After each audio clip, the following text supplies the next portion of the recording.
Good evening. I'd like to call to order the regular meeting of Monday, March 28th, 2022. If you would like to join us in the Pledge of Allegiance, please stand. I pledge allegiance to the flag of the United States of America and to the republic for which it stands, one nation, indivisible, with liberty and justice for all.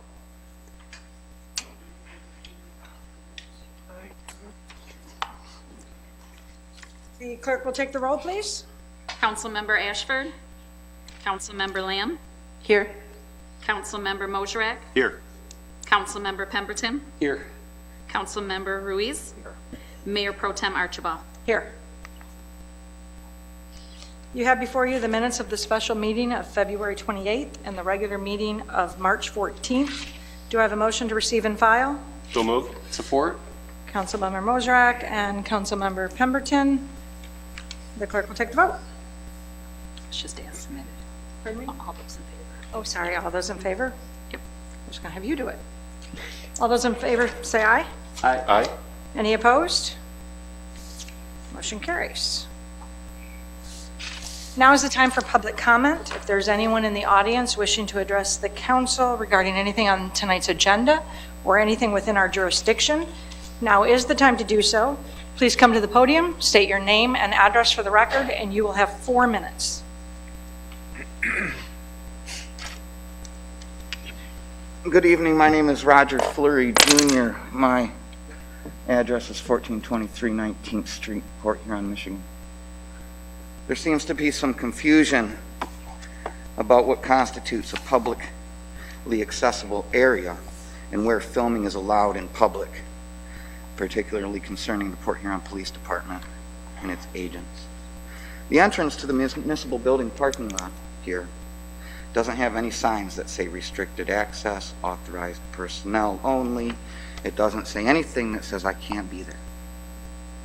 When I was there on Thursday, Lieutenant Barnum, badge number 77 of the Port Huron Police Department, who not only hung up on me when I called to inquire about a matter of public interest related to the Port Huron Police Department's blatant display of the thin blue line on their logo, he ordered Officer Yadin, badge number 32, to physically escort me out of the area and then said the area was open to the public. Furthermore, while Cadets Moretz, badge number 58, and O'Neill, badge number 62, made clear filming is allowed in the department's public lobby, Chief Palatzer believes the press is not allowed in the public lobby. Property is public or it is not. There's no gray area, and any public place not restricted to members of the public is open to the free press. Thank you. Thank you. Is there anyone else wishing to address the council tonight? Good evening. Ken Harris, 1521 Wells Street in Port Huron. Welcome, Mayor Pro Tem and council members. I reviewed some of the proposals for tonight's meeting, and with all due respects for resolution number 1, all due respects to Mr. and Mrs. Kuhn, the information used for the grant for the homeless shelter population is misgiving in the CDBG program. I looked at the document kind of thoroughly, and noting that the recent closing of the men's shelters, the expenses plus the work hours involved are hugely high and a misleading indication of the benefits.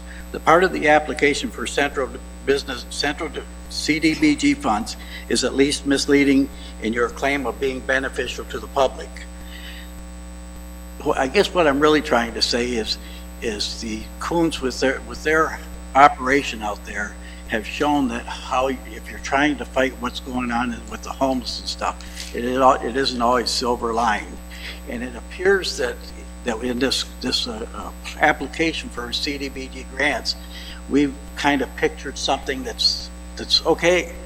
They're doing well. You know, we've got a really great financial program out there, and it's doing well. Well, it isn't. It's failing. On resolution number 3, I'd like to point out that basically, resolution number 3 talks about this $550,000 purchase of the supermarket property for public housing. I just kind of questioned that the area between some of the two busiest streets of Port Huron, Military and Electric Avenue, And plus, you have for the car dealership on one side of you, and you've got a dollar store on the other side of you.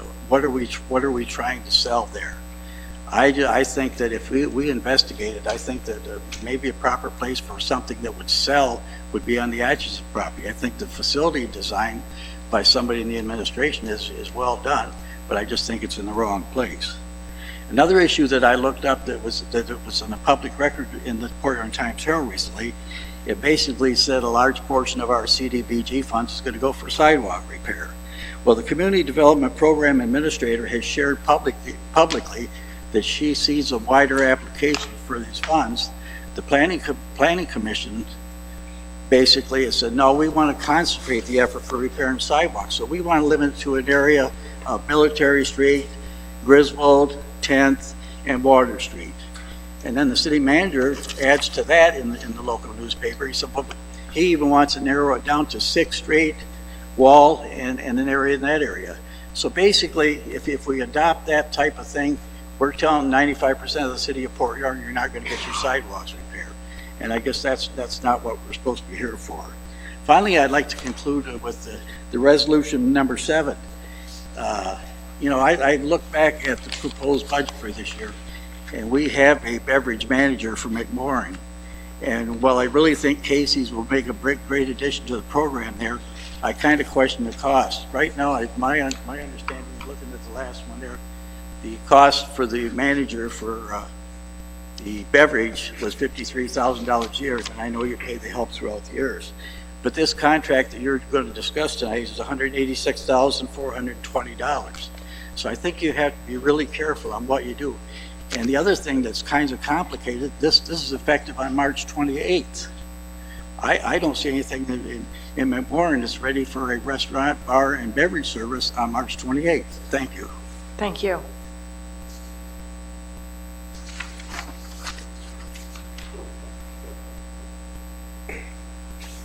Hello, Scott Farquhar. I live at 1039 Water Street. I'm here kind of on behalf of my boat club, Black River Boat Club, and also on behalf of myself, self-proclaimed Black River Mayor. We are planning our second annual Black River cleanup.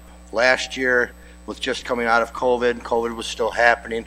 We went a little bit on the lighter side, and it was kind of word of mouth and to see what kind of response we would get from people. And we had a pretty good turnout. I have spoke with Mr. Freed.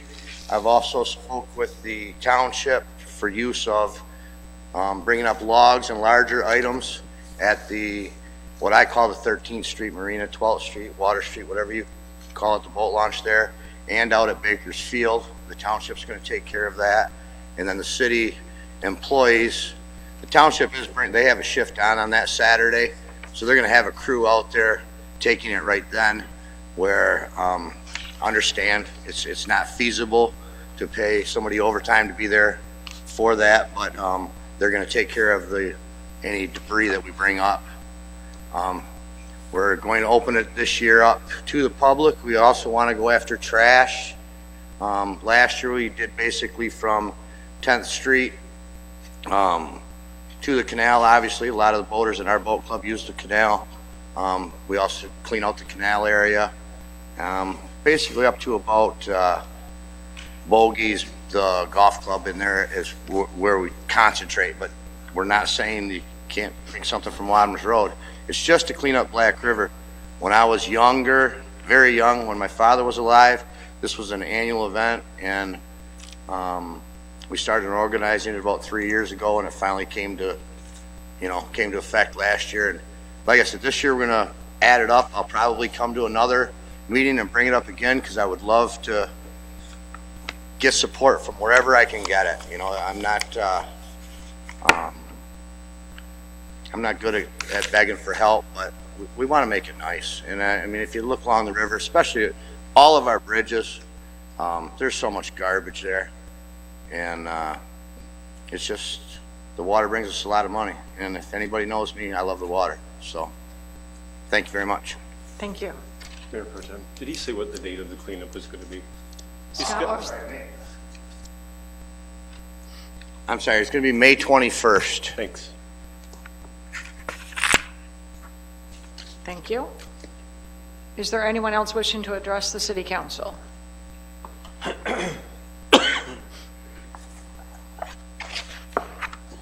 evening, Mayor Pro Tem, council members, city administration, Joe Bixler, 2022 Thornhill Street. I'm going to read my comments in the interest of brevity. On behalf of our community and specifically the Southside Initiative, we're pleased to provide our support for a pending project to the property formerly occupied by River District Market on Electric Avenue in the city's south side. I believe that's the resolution number 3 that you're going to address this evening. This project represents the beginning of what could and should be a renaissance to a neighborhood that once was inclusive, diverse, and an economic epicenter. It can be again. To that end, this project becomes a launching point for said development, and I'd like to share the following points. We are honored to share our spirit, resources, and time to assist the city to make this project the starting point for the city's southern gateway. We believe that this project will provide an opportunity for economic and community vitality, community input emphasizing the community development aspect of this and future projects, and a facilitated approach to neighborhood development promoting inclusivity, neighborhood historical significance, and to promote a sustained approach to the same. The genesis of this project will provide the city new resource, new measure of housing, jobs, small businesses that can catapult economic development. Economic development without meaningful community development parameters is sure to be tested. We must engage every facet of the neighborhood in order for this project to be successful. With respect to these points, the Southside Initiative stands with the city to move this project forward and looks forward to the development beyond its rendering and any future development opportunities as a result thereof. Thank you for your time. Thank you. That's for the Is there anyone else wishing to address the city council this evening? Seeing no one, Hello. I'd like to thank all of you here that you represent our city. And I would like to just ask for a little bit of consideration for the neighborhood of Glenwood Avenue. We've been longtime residents there who have somewhat been, I feel, discriminated against through the voting for the college for over 50 plus years. And the residents that are left there behind have been somewhat left behind in the going forward with the city of Port Huron. It seems to be that property gets bought up and then it just gets left behind and it doesn't get taken care of. And I brought that to the attention of people in the city before. And I also think that they need to, like, I was at the city council last year when they fought for the splash pad at South Park. And they came and knocked on the doors of the people of South Park and asked them to fight for that splash pad. But yet I came to the city council meeting during that time of the $1.5 million soccer field that they were going to plaster on top of the people in that neighborhood, and nobody discussed that with the people there. And there's a lot of elderly people there that were disabled. They've been there, planning on retiring there. So now it's in Marysville. I just think that I wish the city would reach out to the people in that community and work with them and not against them, and realize that they've been there for so long and we have put our heart and soul into the properties that we own there. And when the college and the city buys up property around us, they let it sit there and be condemned, and they don't maintain that property. That drops our property value, along with the park, Haynes Park on Glenwood Avenue. I have witnessed myself feeding of the geese to lure them away from the downtown water area for the boaters. I'm just asking for them to look at that community with some respect and give them the dignity that they deserve. We voted that college in and watched it go from a park across the street, a 2-lane dirt road, and we have no parking. And the reason we have no parking is because before the college built that parking lot, all their students were parking in our neighborhoods, in our streets, blocking our driveways. And the man lives in Warren now that literally brought up the old books where you had a horse and carriage and, you know, demanded you park in front of his house. So they put up no parking signs. Well, now the college has a parking lot. And it's probably not on record that I know of, but we were given permission to park across the street for those of us that did not have driveways. Well, the more I speak, it seems like the more retaliation I seem to get. So now we're not allowed to park over there at the college parking lot. For those of us that do not have a driveway, there are no parking signs on Willow Street and Erie Street, which are no longer in effect because the hospital has built their emergency room off of Stone Street. So I had asked before the police department if there was any, if they could remove those no parking signs so that during the summer, those of us that don't have a driveway, we can at least have company. And the college should at least be able to honor the people in that neighborhood that they have taken away the park that was across the street. They purchased the property all around us. They could at least allow the 4 to 5 people that actually need to park there once in a while permission to do so. And I've inquired on that, and we can park there during the day, but not overnight. They don't have enough room. Well, nobody's there at night.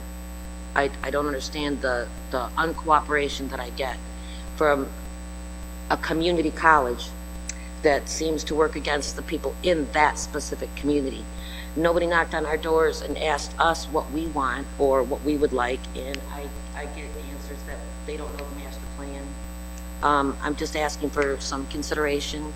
In Willow Street, I know several homeowners there that have to drive on that road, and if anybody here could take a ride on that road, it's horrible, absolutely horrible. And now Glenwood is becoming the same way, and they just dropped the asphalt in there, and we have all this billions of dollars coming in for funding, but there's certain areas of this city that they don't seem to offer any of that funding for. I'm sorry, your time is up, but before you sit down, could you give us your name and address for the record? Sorry, Joyce Sharp, 909 Glenwood Avenue. Thank you.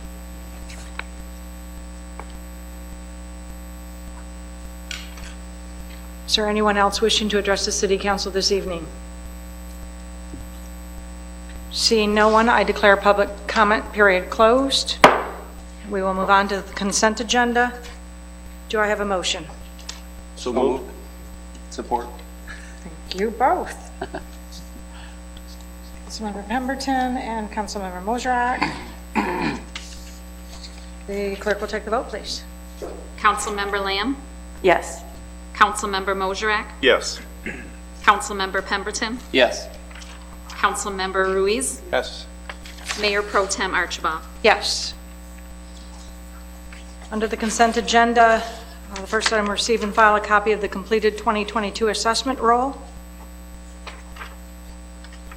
Accepting the quote from Outdoor Elements LLC in the amount of $3,499.53 for the purchase of an outdoor fire pit feature for the McMorran Place Plaza.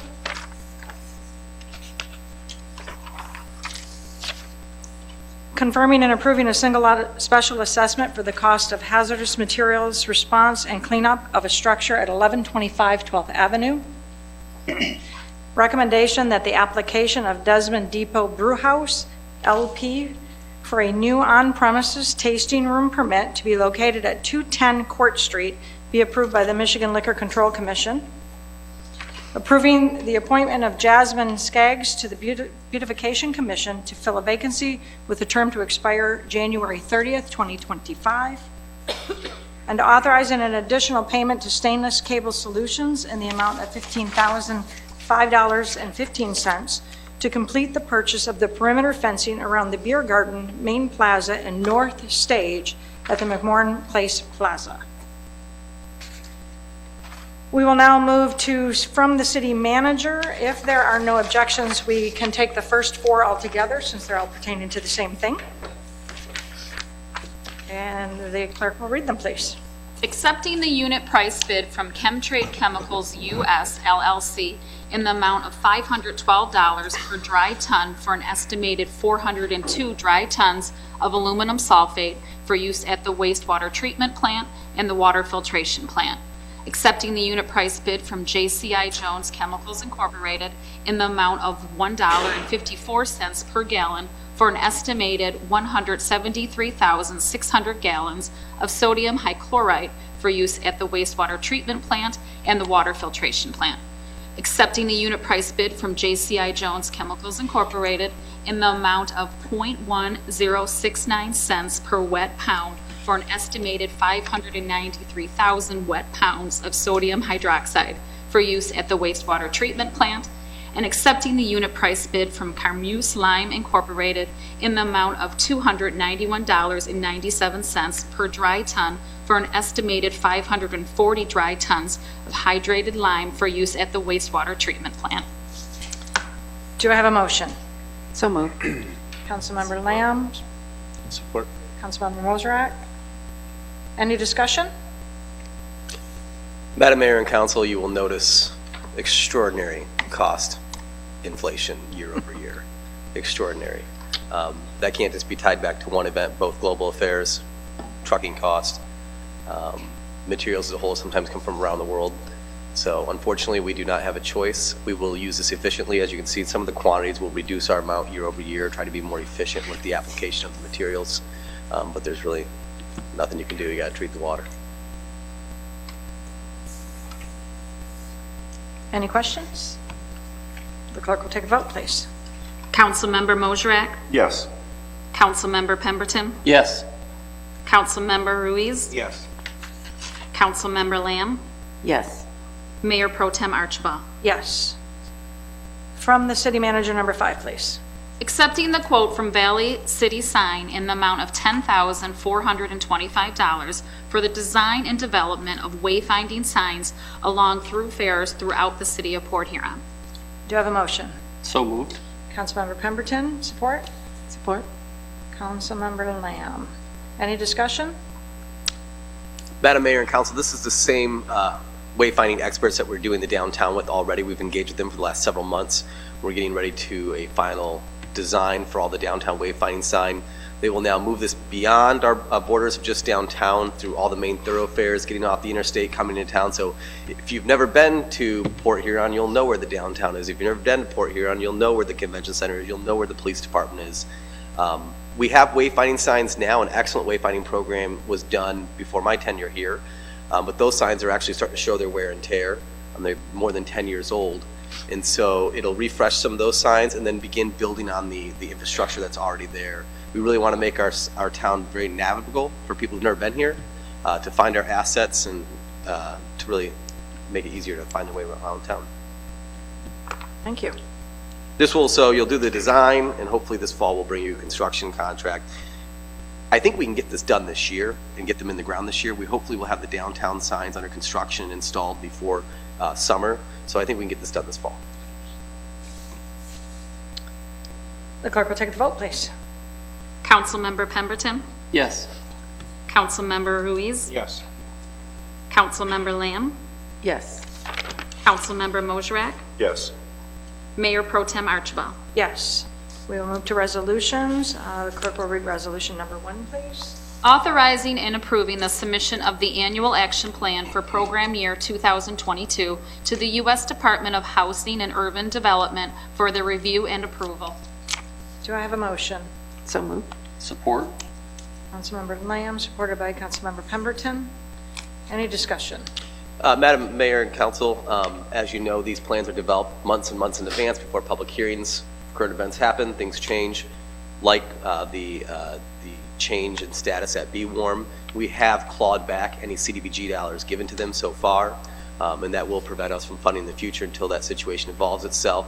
However, we are working with the Coordinating Services Body. I met with them last Thursday to discuss some additional housing needs for both the rapid rehousing for homeless and also the long-term for some who are persistently homeless, and then a continuum of care for homeless strategies. I also met with several social workers and clinical cares at McLaren as well on this issue last week as well. So there was 2 meetings held in the last 2 weeks regarding this. Additionally, the sidewalk money that was noted in public comment, the reason why we target those neighborhoods is because CDBG funds require that they be income qualified neighborhoods. We can't take CDBG dollars and spend them anywhere in the city. They must be in qualified neighborhoods. But not to worry, the sidewalk contract you approved last week will allow us to address sidewalk safety and accessibility issues all throughout the city. So we will be working on sidewalks all throughout the city. However, the CDBG funds will be on that income qualified neighborhood. Any questions? Clerk will take the vote, please. Councilmember Ruiz, Yes. Councilmember Lamb, Yes. Councilmember Mosrak, Yes. Councilmember Pemberton, Yes. Mayor Pro Tem Archibald. Yes. Resolution number 2, please. Authorizing the purchase of 1003 Erie Street for $60,000. Do we have a motion? So moved. Support. Councilmember Lamb and Councilmember Pemberton. Any discussion? Councilmember Lamb? Yes, I do have a couple questions. Can somebody describe this lot and exactly what's on it? Yep, absolutely. I'll first start out by saying I've been a city manager now for 14 years, 15 years. I spent the first half of my career trying to rebound 2 communities from the Great Recession. I spent the second half of my career leading this community out of the unfunded liability crisis. We are now at a state of plenty, meaning our economy is roaring back. Our unemployment rate is the lowest it's been in 30 years. These are times of plenty, and in times of plenty, we must do good. Your adopted goals for the mayor and council this year were to work on access to housing. We have a housing shortage in the city of Port Huron.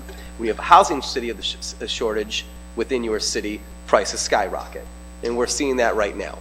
And so we look at all across the country, other communities who've had these similar issues, and the problem becomes is I don't want folks to say, I work in Port Huron, unfortunately I can't afford to live there. We want folks who live here, who work here, to have a place here, to live here, to raise their families here, and stay here. And so with that said, we have taken bold action the last several months, quietly behind the scenes, working with developers. We've brought in nationally syndicated developers from all over the country. We've brought in local developers from within the region to begin looking at priority housing sites. Previously mentioned, it was the Glenwood Erie neighborhood. That seems to be overlooked. Couldn't agree more. I think that neighborhood is ripe for investment. When you look at the differential between current value and where the growth is potential, that has the greatest potential for investment there. We're working with our public and private and philanthropic partners on this effort, meaning the city can't solve the housing shortage itself, nor can private enterprise, nor can philanthropy. But if we all come together, we can make something special happen. The Erie Street property is located between a corner commercial building and another house.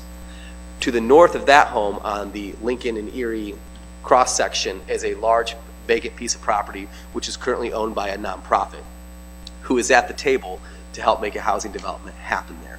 So this is just one of many potential purchases in that neighborhood. As they become available, we will secure them with the long-term strategy of bringing a multi-million-dollar housing development to that corner.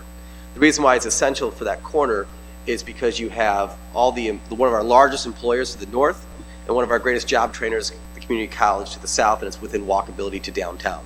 So if we can put workforce housing in that neighborhood into a level of density that makes it workable, it's really in a great location between the college, between one of our largest employers, and downtown. So there's a map in your packet that shows it kind of landlocked, but we do have full intentions of assuming the rest of those properties and then partnering with our private enterprise on the larger parcel there to make a housing development happen. Is that house vacant? It will be. Yep. Okay. Any other questions? I'm sorry, we don't take questions from the audience. The clerk will take the roll, please, or the vote, sorry. Councilmember Lamb? Yes. Councilmember Mosrak? Yes. Councilmember Pemberton? Yes. Councilmember Ruiz? Yes. Mayor Pro Tem Archibald? Yes. Resolution number 3, please. Authorizing the purchase of 3550 Electric Avenue for $550,000. Do I have a motion? So move. Councilmember Mosrak, Support. is there a second? Support? Councilmember Lamb?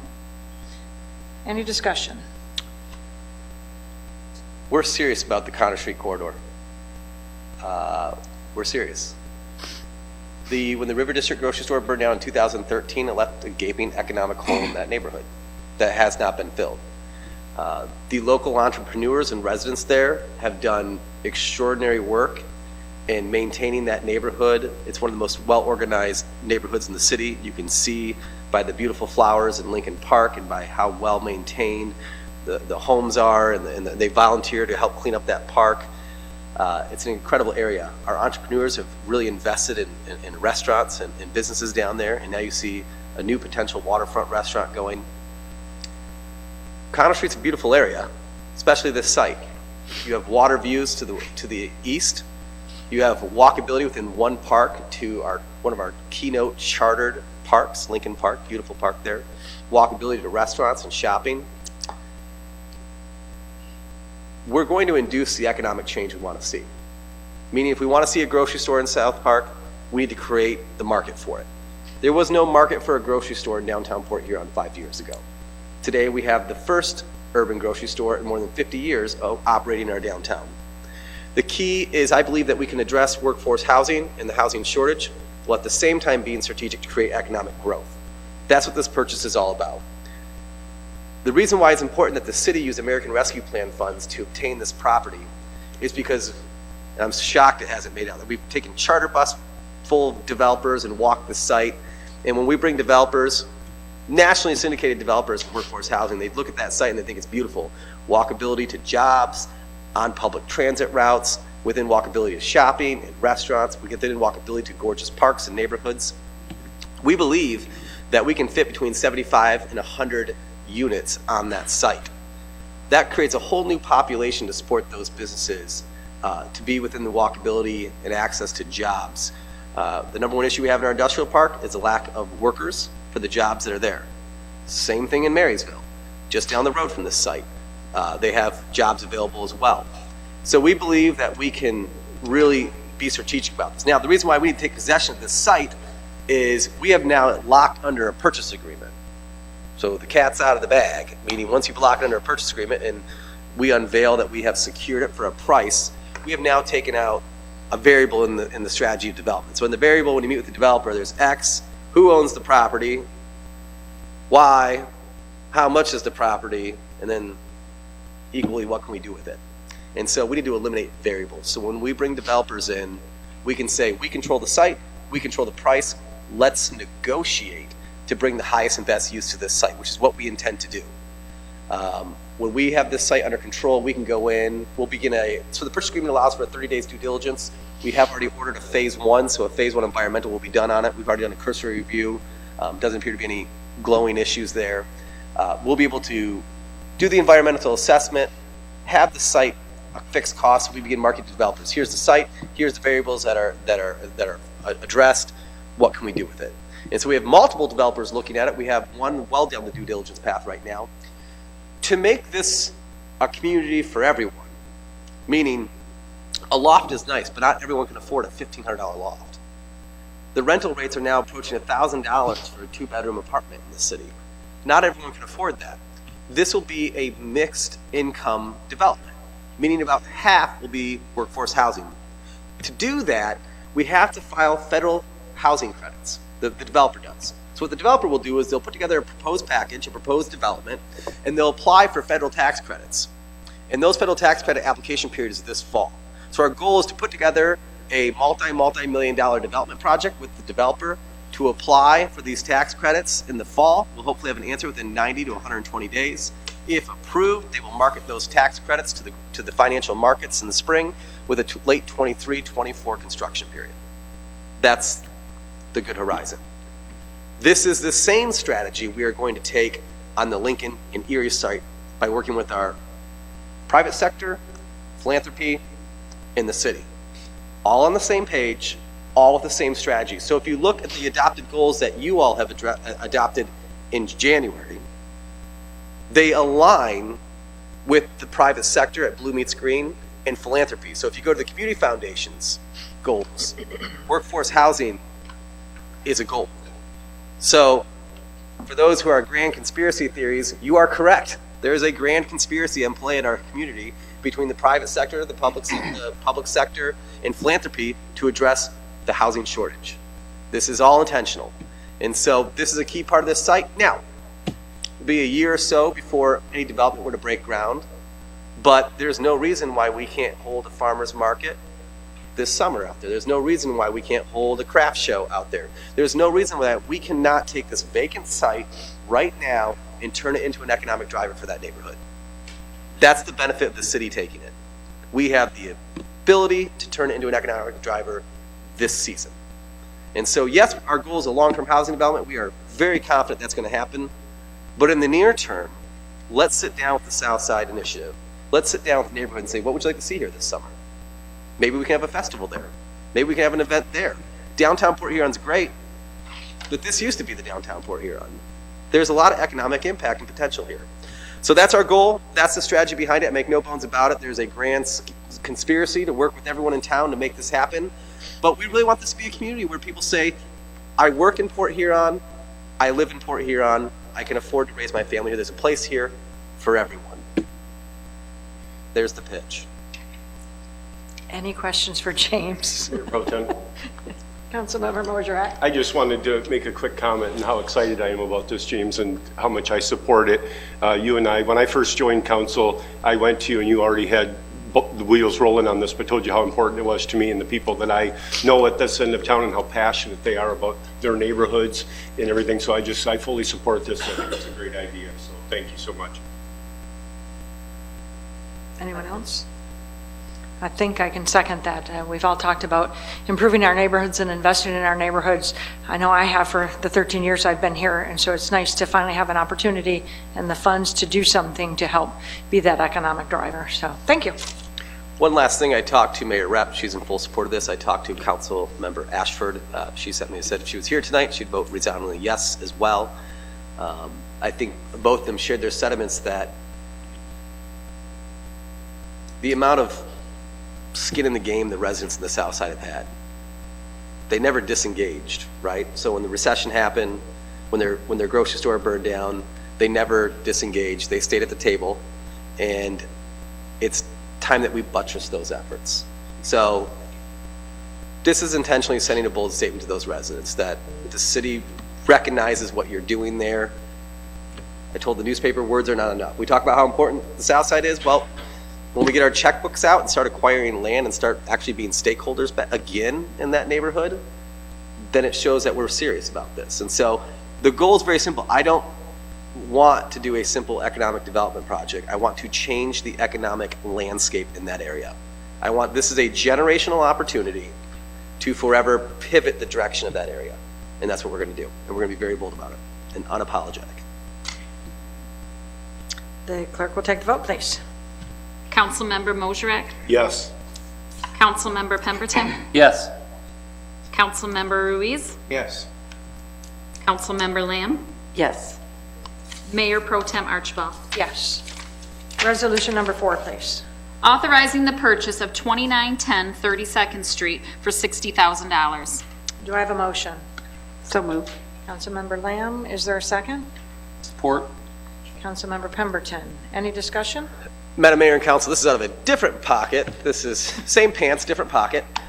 This is the land purchase fund, and this is going to be assembling the industrial park development properties out there. So this we own all the properties around the site. That's kind of a missing piece. They finally, when we've assembled properties there, we haven't done it in an aggressive manner. If you want to sell and you're interested, come to us. We've had a lot of generational holdouts where if grandma and grandpa part ways and they pass, we'll sell the house, but not until then. So a lot of things have happened that way. This home they're ready to sell for whatever reason it is, and so it's one of the missing pieces. It is on par with the same price we've paid for every single parcel down there, but it would be paid for in the land purchase fund.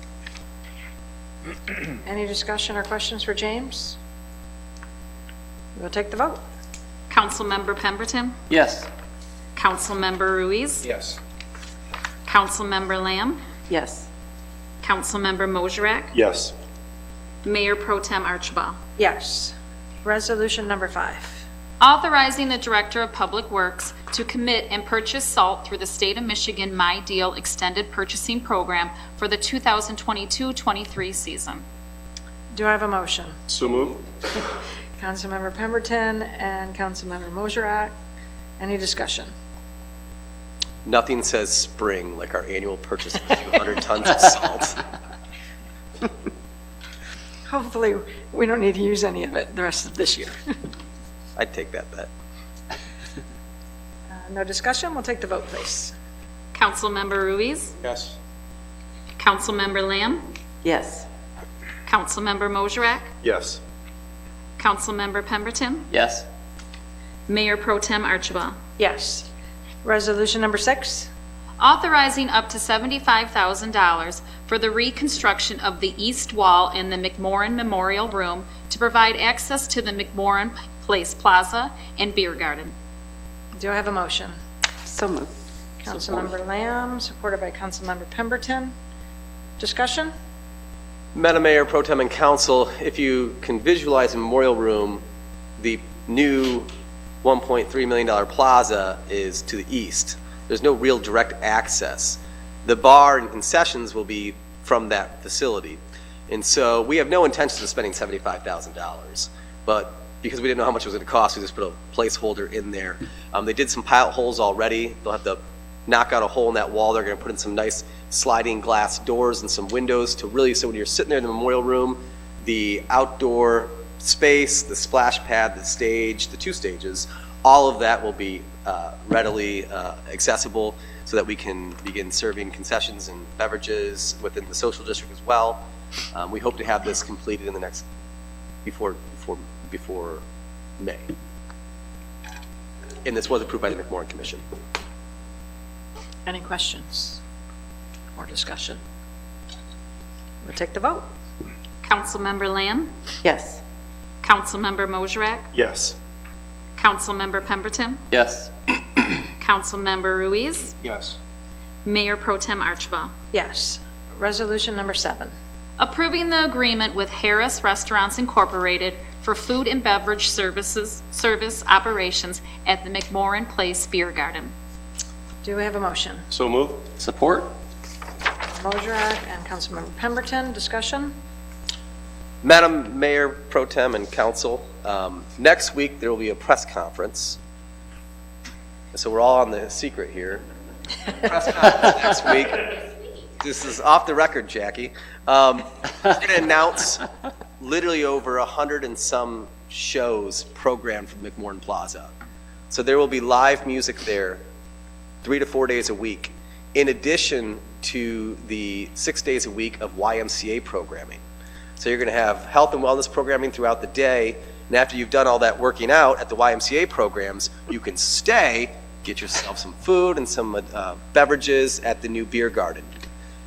This operation is much different than a concession stand that you would use for a concert or a game. This is going to be a full-on multi-day venue, cocktail bar, lounge, that will be open during the concerts. There's a couple options we could have done. We could, one, hire a bunch of people, learn how to run a bar and restaurant, and try to pull it off for this summer. But we're government, and there's some things that we don't know how to do. And when we don't know how to do those things, we find professionals. So what you have here is a professional management group, which will handle the management of the actual operations, from ordering supplies, material, programming, also providing the staff and all the training for the staff. So literally it's turnkey management fees. Now, they will not be splitting our revenue. So the beer revenue, the concession sales, all the things we make from all those concerts, that goes to us. There is no revenue split. That is not legal. So this is just a management fee for them to come in and operate that facility in the way that only truly they know how. So this is a professional services management contract to operate the beer garden. They do an excellent job. Be quite frank, I don't believe we could hire enough people and train them.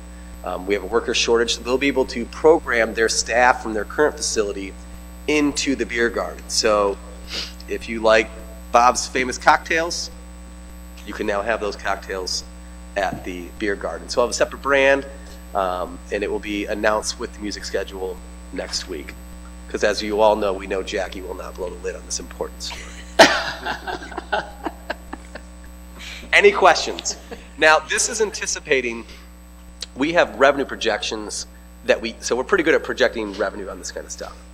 So we are exposed right around $60,000, but that does not count any of our revenue. So based on Rock on the River, based on other concerts we have, we fully believe that we will make money on this venture. We also believe that the brand and the professionalism that they bring will help us with that. So if you're in a downtown restaurant, you can now just come and listen to music and have a nightcap on the plaza for 3 to 4 nights a week. Madam Mayor? Councilmember Mojrek. I just want to say I've been to Casey's once or twice, and we know the work ethic of Casey and Carrie Harris and how well-trained their staff is, and I just think it's a great idea. You said, James, to bring in our own people and have to train them to do it the right way, bring somebody in that's already there and knows what they're doing, so I think it's a great idea that I'll support for sure. You know, you bring up, just to tell you how little we know about this industry, when we were touring the facility, they said, well, where are you going to put all your produce? And I said, well, the counter's back there, just put the produce there. And they go, well, it's pallets of produce. I go, pallets? How much fruit do you go through in a weekend? Apparently, it's legitimately pallets of fruit to make cocktails. I did not know this. And so basic things like that, we just have no subject matter expertise, and they clearly do. This is a month-to-month contract. We can terminate it with notice at any time. So if we get into June and July and the drinks aren't right, we can end it. If we get at the end of the season and it's going really well and we want to roll this into fall, into maybe like a fall fest and an Oktoberfest, we can extend the contract. So this is we don't know how this is going to look, so we're both going in good faith effort to see if we can pull this off, and we can terminate anytime. Any other questions or comments? Sorry, we don't take questions from the audience. But I would like to just add that at the McMorran Commission meetings, talking about this, one of the things that we really felt was important was this is like a complement to downtown. So it's an opportunity for people to go downtown to frequent one of our restaurants, have dinner, and then give up that seat and come over to the McMorran Plaza, have a cocktail, enjoy some entertainment, and allow someone else then to go into the restaurant, take that seat and eat. So we're hoping to drive more foot traffic downtown, more foot traffic into the restaurants by means of that quicker turnover and getting people out and about and enjoying our downtown.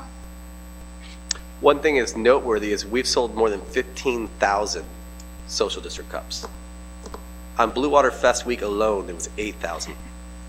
It's a lot of revenue going into these small businesses, especially after COVID when they were hit so hard. And so hopefully this will continue that. And this will be as part of the social district. We will take the vote. Councilmember Mojrek? Yes. Councilmember Pemberton? Yes. Councilmember Ruiz? Yes. Councilmember Lamb? Yes. Mayor Pro Tem Archibald? Yes. That concludes the meeting. However, we do have a few announcements. A reminder, winter decorations in Lakeside Cemetery must be removed from cemetery plots by March 31st. Removal of any remaining items will begin on April 1. Weekly curbside yard waste pickup in containers or compost bags resumes the week of April 4th. The City of Port Huron routinely monitors our drinking water quality and provides to our customers the results of this monitoring annually through our Consumer Confidence Report. The 2021 Water Quality Report is available online at www.porthuron.org/ccr.pdf, and a link is printed on each water bill, which provides direct access for viewing. If you are unable to receive this report online or would like a paper copy to be mailed, please call the city at 810-984-9763. Does anyone on council have anything else they would like to bring before council tonight? Just one quick thing. Councilmember I had Pemberton. the opportunity this morning to head to Discovery City over at the Carnegie Museum, and it was not my first time. However, this time I had a friend of ours from church invited all of the parents of toddlers, which some of my friends learned this weekend. That's our church's growth strategy, is apparently to just have a ton of children. So we had about a dozen kids there ourselves, and one of the families that was there had her parents were in from they live in an affluent suburb of Dallas down in Texas, and they were just floored by the whole experience. They said there's nothing like this in their community. And they were just really amazed by the whole thing. And then I had the opportunity to take my little daughter upstairs and see all the boats and an antique wheelchair like her mother uses. So it was a fun little experience and got to enjoy the museum. So excited about all we did at the last meeting, and just wanted to share that with everyone. Thank you. Anyone else? Then I will entertain a motion to adjourn. Someone. Councilmember Mojrek. Meeting adjourned.